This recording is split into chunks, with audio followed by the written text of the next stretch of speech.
লঙ্কার রাজা রাবণ ছিল মহাদেবের এক মহান ভক্ত। শিবের আশীর্বাদ পাওয়ার জন্য সে কঠোর তপস্যা শুরু করল।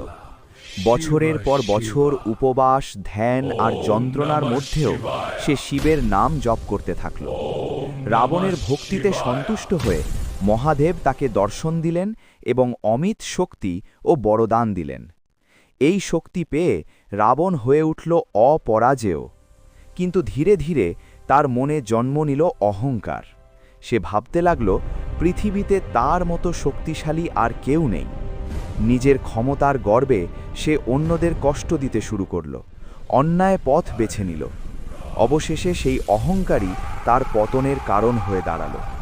শক্তি ও বরদান থাকলেও ধর্ম ও নম্রতা না থাকলে মানুষ টিকে থাকতে পারে না। মহাদেবের এই গল্প আমাদের শেখায়, ভক্তি যত বড়ই হোক, যদি হৃদয়ে অহংকার থাকে তাহলে সেই অহংকার একদিন সব কিছু ধ্বংস করে দেয়। তাই জীবনে ভক্তির সঙ্গে বিনয় রাখা সবচেয়ে জরুরি। হর হর মহাদেব।